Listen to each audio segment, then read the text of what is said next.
Let us know who is Neelu Kohli as a person and who is Neelu Kohli, the actress. एक advertisement agency वाले आए हुए थे, the ad agency was there and they were looking for a child for their ad. और मेरी बेटी के बड़े लंबे खूबसूरत बाल थे तब. जिंदगी की जद्दोजहद, जिंदगी की कहानियां, जिंदगी के किस्से, जिंदगी के फसाने आपको स्ट्रॉन्ग बना देते हैं. Now we see you on the silver screen also. Patiala House, Houseful 2 and all these जी बहुत सारे है ना. सबको ये लगा अरे एक्टिंग तो हम कर ही लेंगे, हमने रील्स बनाई हैं, हमने ये बनाई हैं. तो बहुत चुभता है, बहुत दर्द होता है, यहाँ पे बहुत दर्द होता है जब लोग कहते हैं कि अरे मैंने इतनी रील्स बनाई है, मेरे इतने फॉलोअर्स है, एक्टर नहीं बन सकते हम. तो आजकल आपका दायरा ये हो गया है, रील्स तक सीमित. एक फिलोसोफर एंड गाइड बन गई हूँ अपने फ्रेंड्स के लिए, अपने लोगों के लिए. Right. लेकिन as an actor I feel Neelu Kohli has not been explored. आपका रियाज इज इक्वल टू भक्ति, भगवान की भक्ति. भक्ति से ज्यादा इतनी भक्ति, क्योंकि कहीं ना कहीं आपके एक्सप्रेशन में अगर वो चूक आ गई, हाँ. वो कैमरा हमेशा के लिए वो कैद कर लेगा. कैमरा आपको छोड़ता नहीं छोड़ता, बिल्कुल नहीं. शायद मुझे ऐसा कोई मेंटल गाइड नहीं मिला है जो मुझे ये बताए कि मुझे मालूम है मेरे अंदर वो कैपेबिलिटी, वो कैपेसिटी है, लेकिन वो किस हद तक कोई निकाल सकता है, मुझे वो मेंटर चाहिए. हेलो एंड नमस्ते, स्वागत है आपका एस्ट्रो बियॉन्ड स्टार्स के एक नए सीरीज के पॉडकास्ट में, and that is called astro beyond stars with stars. And in this session we have a very famous and very known personality. उनको आपने टेली सीरीज में भी देखा है. Her voice is very very known और उनकी आवाज सुनते ही आपको पता चल जाएगा कि वो कौन है. जी हाँ, आज हमारे साथ मौजूद है नीलू कोहली जी. नमस्कार नीलू जी, स्वागत है, बहुत बहुत स्वागत है आपका. And let the audience hear your voice, because you are like, you know, your voice is so chulbuli and it's so different and so happy. It's a very happy voice and I think audiences connect with that. शायद, thank you. अगर ये मेरे लिए ये एक बहुत बड़ा complement है कि अगर आपकी वॉइस से आपको, आपकी ऑडियंस आपको कनेक्ट करे तो एक अपना सा लगता है, एक अपनापन. बिल्कुल बिल्कुल. मुझे लगता है कि वो एक उसको क्या कहते हैं, एक वायरलेस है जो आपको कनेक्ट करती है. जी. तो thank you for this. So for our audiences, let us know who is Neelu Kohli as a person and who is Neelu Kohli, the actress. Neelu Kohli as a person, I have not been able to decipher कि नीलू कोहली कौन है. मेरे हिसाब से मैं एक बहुत simple एक माँ, essentially, not in that order, but yes, a homemaker, a friend, a philosopher and guide, you can say now. जैसे जैसे मेरी जिंदगी आगे बढ़ती रही है, तजुर्बे के कारण बहुत सारे एक्सपीरियंसेस गैदर किए हैं, तो एक फिलोसोफर एंड गाइड बन गई हूँ अपने फ्रेंड्स के लिए, अपने लोगों के लिए. Right. लेकिन as an actor I feel Neelu Kohli has not been explored. अभी नीलू कोहली सिर्फ एक नाम है जो एक आइसबर्ग की तरह, जिसका सिर्फ 20% ऊपर है, 80% पानी के नीचे है. लोगों को पता ही नहीं है वो क्या है. Still to be explored. Yes, still to be explored. मतलब शायद मुझे भी नहीं पता है. क्योंकि शायद मुझे ऐसा कोई मेंटल गाइड नहीं मिला है जो मुझे ये बताए कि मुझे मालूम है मेरे अंदर वो कैपेबिलिटी, वो कैपेसिटी है, लेकिन वो किस हद तक कोई निकाल सकता है, मुझे वो मेंटर चाहिए.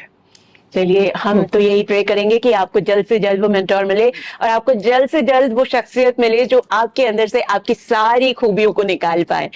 Thank you. Is the universe listening? Of course, the universe always listens.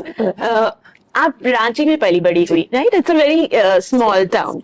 And Ranchi ki upbringing, how was it, your schooling and everything, and how different was it from the life that you now have in Mumbai? See, Ranchi एक बहुत छोटी सी जगह है जी. एक of course अब तो capital है झारखंड का, पर उस वक्त बस आप जब एक टियर 3 सिटी की बात करते हैं वो था. और हमारी तो क्योंकि रूट्स थी वहाँ, तो फिर नेचुरली आपको वहां से प्यार होता है जहां आपकी रूट्स हो. And I won't exchange that for anything. मेरे लिए रांची मेरे यहाँ बसता है. राइट. और बहुत नॉर्मल सा चाइल्डहुड था। स्कूल से घर, स्कूलिंग के बाद मैं चंडीगढ़ गई अपना कॉलेज करने के लिए। Okay. लेकिन स्कूलिंग रांची में रही। अब तक पेरेंट्स वहां हैं, मतलब my of course my father is not there but my mother, my brother. और आज भी रांची की तरफ वही खिंचाव है जो बहुत साल पहले था। Ranchi made me what I am today. Okay. My schooling made me what I am from Loreto Ranchi. Okay. और जैसे कॉन्वेंट स्कूल में होता है, उस तरह की एक स्कूलिंग थी। Right. Unlike what I look today, Chulbuli, outgoing, मैं एक बहुत टिमिड इंडिविजुअल थी। अच्छा। बहुत ज्यादा डरी हुई, अंडर कॉन्फिडेंट, बहुत सारी चीजें जो एक आपको क्राउड में जो इनविजिबल बना दे। अगर मैं शायद 10 की भीड़ में भी खड़ी हूं तो शायद लोग मुझे मिस आउट कर जाएं।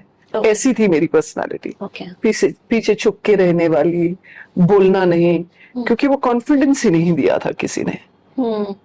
I can understand. किसी ने वो कहा ही नहीं कि तुम अच्छी हो, तुम एक अच्छी एक्टर हो, तुम ये कर सकती हो। तो आप बचपन से ही एक्टिंग कर रही थी? एक्टिंग का ऐसा है कि देहरादून जहाँ मेरा बर्थ प्लेस आपका? मेरा बर्थ प्लेस, जहाँ Right. मेरे दादा दादी, हमारा जो एंसेस्ट्रल होम आज भी Okay. है, जो Oh. वो वहाँ मेरे अंकल्स, मेरे कजिन्स वहाँ थिएटर करते थे।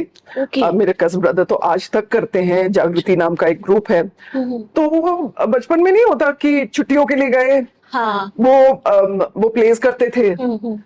तो उसमें छोटी बच्ची का रोल या क्राउड में चलो चलो आओ, हाँ, तुम तो भी कर इस लो। तरह मतलब ना चाहते हुए, मतलब ना जानते हुए भी वो मेरा एक टीचर बन गया।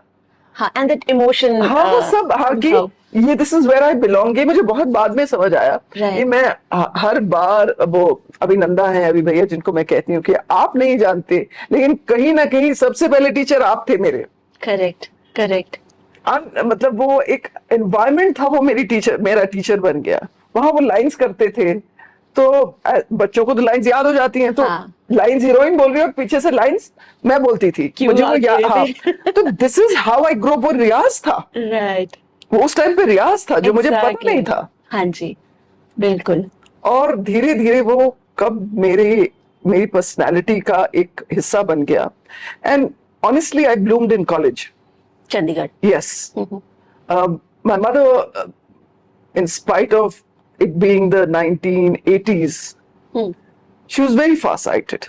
And she said, if you want to grow as an individual, अगर आप अपनी पर्सनैलिटी को निखारना चाहते हैं, तो मुझे तुम्हें क्या उसको बोलते हैं ना, ये इस बंद दुनिया से बाहर निकालना है, ताकि तुम बाहर जाओ, जिंदगी की जद्दोजहद को देखो और उससे सीखो। And true enough, my personality bloomed once I started living on my own in a hostel. जब आप हर चीज के लिए जिंदगी में एक सीख मिलती है आपको, तो आपको रियलाइज होता है कि आपकी पर्सनालिटी क्या है। राइट। तो उसके बाद there was no looking back. So what about theater that you did in Chandigarh? No, I didn't do regular theater there at all. Okay. Theatre मैंने हमेशा आप जिसको आज के जमाने में स्ट्रीट थिएटर कहते हैं, नुक्कड़ नाटक। नुक्कड़ नाटक, राइट। वो किया मैंने जी। जो मेरी ग्रूमिंग है वो है। हाँ। आपस में मिलके कुछ फ्रेंड्स मिलके एक प्ले करना, हम उसे ड्रामा बोलते थे, तो मम्मी की साड़ी लाके हाँ। पर्दा बना देना, राइट। दूसरे दुपट्टे लाके साड़ी बना लेना, ये था हमारा, ये में हमारी ग्रूमिंग थी। ओके। और क्योंकि वो था तो ना खून में, वो निखर आया जी। और धीरे धीरे from there it went on to being culturally very very active in college. Okay, okay. तो जब कल्चरली आप एक्टिव होते हैं तो इट बिकम्स योर कैरेक्टर। और जैसे कहते हैं imitation is the best form of learning. तो सारी उम्र मैंने इमिटेट किया है लोगों को, मुझे ये नहीं पता था कि ये भी एक लर्निंग है। हाँ। क्योंकि उसमें भी धीरे धीरे आप बेटर होते जाते हैं। बिल्कुल। तो आप सीखते हैं। हाँ, बिल्कुल। तो इस तरह की रॉनेस थी मेरी जिंदगी में, जो अल्टीमेटली मेरा टीचर बन गया और एक रास्ता खोल दिया मेरे लिए। Right, right. I'm sure the audiences are really enjoying it. And please देखिए, अगर आपके अंदर कोई भी गुण हो ना, उसको होन अप करें किसी भी तरीके से, तो आप कहीं ना कहीं जरूर पहुंचेंगे. एंड नीलू जी बिल्कुल उसका एक जागृत एग्जाम्पल है. मैं तो हमेशा ये कहती हूँ, मतलब जहां मैं लेक्चर देने जाती हूँ, जहां भी मैं, I mean I do a lot of lectures with students and all, तो हमेशा ये कहती हूँ कि आप जहां भी हैं जी. वहां का लोकल नाटक कीजिए. हाँ. वहां का जो भी हुनर है उसका रियाज कीजिए, चाहे वो गाना है, चाहे वो डांस है, चाहे वो बहुत सारी चीजें हैं जो आपको तराशती हैं. तो ये मत सोचिए कि वो वेस्ट है यार, यहाँ एक छोटी सी जगह में रहकर क्या फायदा है ये करने का. लेकिन नहीं, वहीं आपका बेस बनता है, वहीं आपका रियाज होता है, और उसी रियाज से आप बेटर बनते हैं. तो ये मैं हमेशा ये कहती हूँ. करेक्ट. चूंकि आपने अपनी मदर के बारे में बोला, I always believe that a strong character mother brings about a very strong society. तो as a mother, how do you see yourself? I see myself as a very strong woman. और ये strength, जैसे मैंने आपको कहा, मैं बहुत timid थी, लेकिन जिंदगी की जद्दोजहद, जिंदगी की कहानियां, जिंदगी के किस्से, जिंदगी के फसाने आपको स्ट्रॉन्ग बना देते हैं. when you're going through a situation and you realize कि strength is the only choice you have. आपके पास और कोई, you can't retract yourself, you can't say I can't do it. आपके ऊपर अगर कुछ आया है, आप कैसे कर सकते हैं नहीं भैया मत आओ मेरे पास, मैं ये झेल नहीं सकती हूँ. बिल्कुल. तो उसके पास उस वक्त आपके पास क्या है? करेक्ट. स्ट्रेंथ दिखाने के सिवाय आपके पास और कोई चारा नहीं है. और जब आप रियलाइज करते हैं कि मैं इस सिचुएशन से निकल आई, ओह आई कुड डू दिस, तो आपका कॉन्फिडेंस है वो बढ़ता है. राइट. और वो कॉन्फिडेंस एक सिचुएशन, 2 सिचुएशन, 3 सिचुएशंस, और जब आप जिंदगी के आपको फेंक दिया जाता है और आपको उससे तैर के बाहर निकलना होता है, you come with so much of experience, और वो आपको कॉन्फिडेंट बना देता है. राइट. राइट. तो एक्सपीरियंस, मैं हमेशा ये कहती हूँ, मैं स्टूडेंट से ये कहती हूँ, कभी ये मत समझना कि जो मैंने स्कूल में पढ़ा, मुझे तो एक्टिंग करनी है, तो फिजिक्स, केमिस्ट्री, बायोलॉजी, जो आप हिस्ट्री जो पढ़ी, वो किसी काम का नहीं है. नहीं. वो आपको कहीं ना कहीं फायदा देगा. वो आपका एक्सपीरियंस है जो आपके यहाँ है, जो आपको कहीं ना कहीं आगे जाके कॉन्फिडेंट बनाएगा. Education is never a waste. Absolutely, absolutely. Coming back to Mumbai. So how is Mumbai different from Ranchi or say Chandigarh? I think total culture difference है. Right. Mumbai is the New York of India. It's the financial capital. Right. और कहाँ मैं एक secure से छोटी सी जगह से आई, Ranchi, Chandigarh, organized, small, and then you're thrown into a culture of Mumbai. तो शुरू में तो आपके लिए बहुत बड़ा कल्चर शॉक है. Right. मैं समझ ही नहीं पाती थी कि यहाँ के लोग एग्जिस्ट कैसे करते हैं. सबसे पहले वहां जगह की बहुत प्रॉब्लम है. Right. तो मुझे समझ नहीं आता था कि इतने छोटे छोटे घरों में लोग रह कैसे सकते हैं. And over a period of time वही जगह आपको जन्नत नजर आनी शुरू हो जाती है. That's because Bombay has this, Mumbai sorry, has this power of growing in you, has this power of absorbing you. Mumbai आपको अपना बना लेती है. करेक्ट. करेक्ट. और ऐसा अपनापन देती है कि आपको मुंबई के सिवाय कुछ और नजर ही नहीं आता. Very true, very true. तो आप शादी के बाद मुंबई गई. And then how did acting happen? By fluke. Like I always say, I was meant for acting. I came from a very orthodox Sikh family जहाँ acting तो दूर दूर तक कहीं नहीं. Okay. तो जैसे मैं अभी एक इंटरव्यू में कहा था कि लोग कहते थे कि हाँ पढ़ी लिखे हो, एक बुटीक खोल लो, ट्यूशन पढ़ा लो, स्कूल में नौकरी कर लो, But that's Indian middle class mindset. किसी ऑफिस में नौकरी कर लो, 9 to 6 कर लो. हाँ. और उनको ये समझ ही नहीं आता था कि मुझे वो सब करना पसंद क्यों नहीं था. क्योंकि मैं शुरू से कुछ अलग करना चाहती थी. मुझे नहीं मालूम था क्या अलग, लेकिन अलग चाहती थी। मैं उस टिपिकल एनवायरनमेंट में फिट नहीं बैठ रही थी। जी। मुझे वो एक था, एक जो एक कि this is not what I meant for. The creativity bug was yes, inside you. या इट वो उबाले मार रहा था, मुझे नहीं समझ में आता था। लेकिन जब मैंने एक्टिंग शुरू की मुझे लगा कि this is where I am meant to be, this is my calling. Right. So how did it all happen? Very suddenly मेरी बेटी तब 6 साल की थी और उसका दांत टूटा। तो मैं उसको एक पीडियाट्रिक डेंटिस्ट के पास लेके गई, जहाँ एक एडवर्टाइजमेंट एजेंसी वाले आए हुए थे। the ad agency was there and they were looking for a child for their ad। और मेरी बेटी के बड़े लंबे खूबसूरत बाल थे तब। Oh. तो they said will you model for us? Uh-huh. तो उस टाइम तो बड़ा हाँ हाँ, मैंने फटाफट अपने हस्बैंड को पूछा आई मनाउड हिम कैसे। तो वहां से मेरी बेटी की शुरुआत हुई। Right. लेकिन कुछ 6-7 एड्स करने के बाद मैंने रियलाइज किया कि नहीं नहीं नहीं, I can't put my child through this, क्योंकि वो बचपना खत्म हो जाता है बिल्कुल, बच्चे का। बिल्कुल। तो then I started saying no to the cause, ऐसे नहीं वो नहीं कर रही। तो then they started saying would you be interested, we are casting for this ad where we are looking for a mother. तो इनिशियली वो एड्स के साथ शुरू हुआ और धीरे धीरे एड्स से होता हुआ टीवी की तरफ मेरा रुझान हो गया और एक के बाद एक चीजें होती चली गई। और जब तक मैंने रियलाइज किया I was in the midst of acting and that's how it all started. Right. So हमने आपको मेरे अंगने में देखा, हमने आपको छोटी सरदारनी में देखा।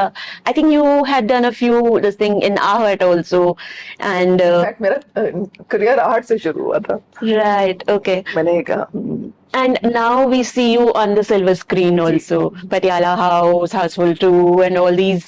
जी जी बहुत सारे है ना? So, what is the difference when you sit down and like for a layman like me, what is the difference when you are doing teleserials and what is the difference when you are doing something, a project for the silver screen? देखो as an actor कुछ नहीं, Right. आपने acting यहाँ भी करनी है, आपने acting वहां भी करनी है। बस फर्क है तो सिर्फ पर्दे के साइज का।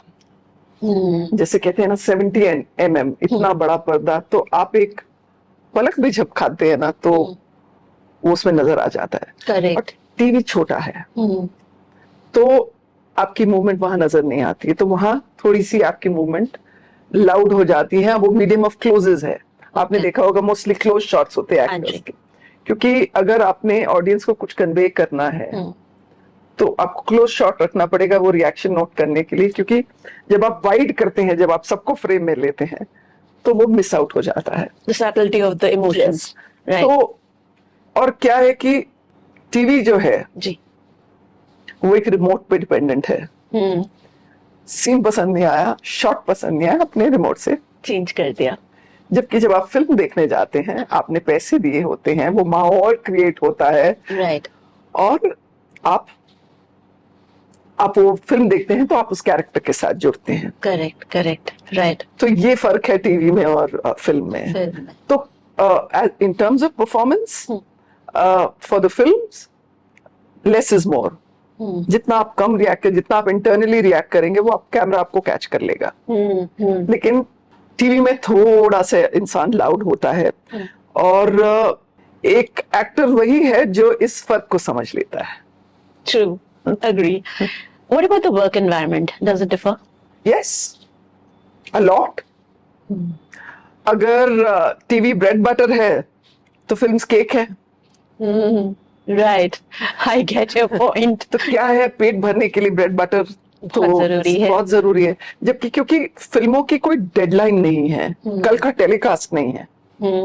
Absolutely. You're not running against time. Correct, correct. आपने अभी मैंने देखा था संडे टू मंडे शुरू हो गए थे, मतलब 30 days a month। तो उसके लिए कितने लोग बिहाइंड द सीन्स काम कर रहे होंगे to make those deadlines meet. जबकि films are more laid back, आप वहां जमा टिका के आप शूट कर रहे हैं, आपका बेस्ट फुट फॉरवर्ड आ रहा है। तो मुझे जब ये कहना तो नहीं चाहिए, जब मैं टीवी करती थी और जब मैं बहुत ज्यादा सैचुरेट हो जाती थी ना तो मैं कहती थी मैं एक फिल्म करने जा रही हूँ। तो मेरे लिए एक लग्जरी था। राइट। यू नो, और तब मैं 5-6 दिन का ही काम लेती थी क्योंकि उतनी ही छुट्टी मिल सकती थी मुझे टीवी से। तो मुझे लगता था वाह, ये होती है ऐश। रिजुविनेशन। वो मेरे लिए रिजुविनेशन था। Right, correct. Till OTT came, हाँ. and then things changed for everybody. Yes. That's the best thing that has happened for actors, and Many even for people audience. are, Even for audience, yes, I think yes, you can yes. choose Yes. what you want to see Yes. at what time. Yes, correct. तो वो audience के लिए तो बहुत बढ़िया चीज हुई। For for actors ऐसा है कि एक अरीना खुल गया बिल्कुल। और लोगों को काम मिलना शुरू हुआ। ऐसे लोगों को काम मिला जो मेन स्ट्रीम में बहुत नहीं आ पाए थे। राइट। और जब आप फिल्म करते हैं तो क्योंकि 3 घंटे में आपको सब कुछ दिखाना होता है, तो आपके हिस्से में इतना कुछ आता है। करेक्ट। हीरो हीरोइन तो आपके हिस्से में इतना सा आता है। लेकिन जब आप वेब सीरीज करते हैं तो वो 8 एपिसोड 10 एपिसोड की कहानी होती है।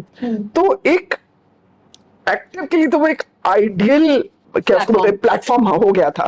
और मुझे उस वक्त ये लगा था कि जन्नत मिल गई। मैंने बहुत काम, यस आई डिसाइडेड, तो बहुत लेट मैंने वो शिफ्ट अपना लिया लाइफ में। क्योंकि मैं टीवी में बहुत खुश थी, मैं टीवी में बहुत कंप्लेसेंट थी। वो मेरी दुनिया थी, वो मेरा हैप्पी स्पेस था। और मुझे वो टीवी से अपना अम्बिलिकल कॉर्ड काटने में डर लग रहा था। राइट। लेकिन ग्रोथ के लिए इट वाज वेरी इंपॉर्टेंट कि मैं वो कर लेती पहले। तो आज शायद मेरी स्टैंडिंग फिल्म इंडस्ट्री में थोड़ी सी बेटर होती, क्योंकि that was the time the shift was happening, and I did not take that shift. Right. Do you believe in destiny and karma? Yes, I do. So is it related to that also? A lot, totally. Right. आपको वो मिलता है जो आपकी किस्मत में है, जो आपके प्रारब्ध है, जो आपके कर्म है, आपको वही मिलता है। तो हर कोई जैसे सब कहते हैं कि हर कोई एक सपना लेके आता है अपने इस गांव से ट्रेन में। बिल्कुल। और इतने लोग उतरते हैं, लेकिन उनमें से just a handful of them are able to make it, क्योंकि वो उनकी डेस्टिनी, उनके कर्म वो यहाँ लिखवा के आए थे। तो this is what destiny is all about, I feel. Right. So you started working very early. No, I didn't. In fact, I started working very late. आपके बच्चे उस वक्त बड़े थे? Yes, मेरी जो बेटी थी वो कुछ 7 साल की थी, और मेरा बेटा was in the 8th, 9th. तो उनकी तब मैं सीरियसली इतना काम कर भी नहीं रही थी, because I was very dedicated to teaching my son and everything. After his 10th, I took up acting seriously. Okay. But yes, I missed out on guiding my daughter. Okay. So there was somebody helping her? Yes, my sister-in-law was there. Okay. I had very good staff. Right. So चलिए ठीक है। हाँ जी। Even if you have help or support at home, very good. I think that in itself, again, आपका Karma play करता है। बिल्कुल। And she was like the elder of the house. तो ऐसा नहीं था कि my children were unattended. तो I could make it in life because of whatever little I've made. Right. अभी तो बहुत कुछ पाना बाकी है। जरूर हासिल करेंगी। But for our audiences, tell us about your journey in a gist so that they get inspired, because we have younger audiences a lot. So we would like our younger audiences to get inspired by your journey as well. जैसा कि मैं हमेशा कहती हूँ, never waste a chance to learn. कुछ भी सीखने से पहले सोचो नहीं। Knowledge never goes waste. Absolutely. और अब थोड़ा सा सिनेरियो डिफरेंट है फिल्मों का। Everybody doesn't make it. तो मैं हमेशा ही कहती हूँ come with a backup plan. नहीं तो पहले मैं मतलब बहुत लोग मुझे शायद गाली भी दें कि फॉलो योर पैशन, और अगर आपका बैकअप प्लान होगा तो शायद you never make it because you always fall back on that plan. I have come across people who say this. पर मेरा ये मानना है कि थोड़ा सा प्रैक्टिकली अगर देखें तो पहले हम ये कहते थे, आई रिमेम्बर कुछ टाइम पहले जब हम कहते थे कि सबके लिए जगह है यार, इसके लिए है, उसके लिए उसके। लेकिन अब ये एटीट्यूड मुझे बहुत लोगों में देखने को मिला है कि अगर हम जिंदगी में कुछ और नहीं करें तो एक्टर तो बन ही जाएंगे। तो हाँ, मुझ जैसे उनको ये कहते हैं कि नहीं ऐसी बात नहीं है, अगर आप में वो काबिलियत नहीं है तो आप, बिल्कुल। क्योंकि सबको ये लगता है, अरे एक्टिंग तो हम कर ही लेंगे, हमने रील्स बनाई है, हमने ये बनाई है। तो बहुत चुभता है, बहुत दर्द होता है, यहाँ पे बहुत दर्द होता है जब लोग कहते हैं कि आई अरे कैन मैंने इतनी अंडरस्टैंड। रील्स बनाई है, मेरे इतने फॉलोअर्स है, एक्टर नहीं बन सकते हम। तो आजकल आपका दायरा ये हो गया है। रील्स तक सीमित। तो हमने जिन लोगों ने इतने साल इस क्राफ्ट को दिए हैं, राइट। बस वो एक रील तक बन के रह गया है। तो मुझे लगता है कि आप क्या एक रील बनाकर एक डॉक्टर बन सकते हैं, एक इंजीनियर बन सकते हैं? तो क्यों ये उम्मीद रखते हैं कि अगर आपकी रील वायरल हो गई तो आप एक एक्टर बन सकते हैं? मेरा जो इतने साल का कर्म है, इतने साल का जो मेरा रियाज है, किसी काम का नहीं रहा फिर तो। एंड आपका रियाज इज इक्वल टू भक्ति, भगवान की भक्ति। भक्ति से ज्यादा इतनी Yes. भक्ति, बिल्कुल। क्योंकि कहीं ना कहीं आपके एक्सप्रेशन में अगर वो चूक आ गई, हाँ। वो कैमरा हमेशा के लिए वो कैद कर लेगा, हाँ, बिल्कुल। कैमरा आपको छोड़ता नहीं। नहीं छोड़ता। बिल्कुल नहीं। तो आप कैसे कहते हैं कि अगर आप कुछ नहीं बने तो आप एक्टर तो बन ही जाएंगे? और कौन है ये लोग जो इस तरह का पैशन लेके समझते हैं कि वो सक्सेसफुल हो जाएंगे? बिल्कुल। तो मुझे बहुत बुरा लगता है, अपने लिए भी उनके लिए भी, क्योंकि कहीं ना कहीं ऐसे लोग नहीं कर पाते हैं वो जो वो समझ कर आए होते हैं यहाँ पर। Correct. और उसके बाद that series of failure that adds to your personality.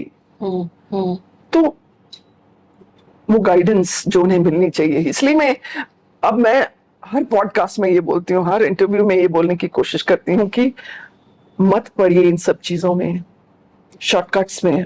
Right. They never make you. Very true. तो रियाज कीजिए, आपको एक्टर बनना है तो आप डांस सीखिए, सिंगिंग सीखिए, आप अपनी ब्रीदिंग टेक्निक पर काम कीजिए, घुड़सवारी, there's so much that you can learn in this line before you are ready to come here right. to be totally तब भी सक्सेस ग्रांटेड नहीं है, like any other field. Yes. तो ये कहना कि अरे कुछ नहीं, एक्टर तो बन ही जाएंगे, मुझे वो एटीट्यूड बहुत बहुत बहुत दुखदाई लगता है। बहुत अनफॉर्चुनेट है वो लोग जो इस तरह का एटीट्यूड लेकर राइट। आते हैं यहाँ। Right. Anything else that you would like to add to it? No, I think I've said more than enough. I've just gone on talking and बस ये चाहती हूँ कि जो करिए शिद्दत के साथ कीजिए, पैशन के साथ कीजिए और अवेयरनेस के साथ कीजिए। That's it. Thank you so much for pleasure. gracing this first session of Astro Beyond Stars with I'm Stars. so thankful that I was called here to do this, and it's such a beautiful environment, very positive. I love being here. बहुत अच्छा लगा। Thank you so much once again. I'm sure हमारी audiences ने आज बहुत कुछ जाना नीलू जी के बारे में, और ये भी जाना है कि हर चीज शॉर्टकट से नहीं हासिल हो सकती है। आप अपने स्किल सेट्स को होन अप करिए, अपने क्राफ्ट को और अच्छा करिए, और फिर सक्सेस जरूर आपके कदम चूमेंगी। नीलू जी का बहुत बहुत धन्यवाद कि वो आज हमारे साथ आई और हमें इतनी अच्छी अच्छी बातें अपने बारे में और बाकी इंडस्ट्री के बारे में भी बताई। Thank you so much for being with us. Stay tuned for another episode.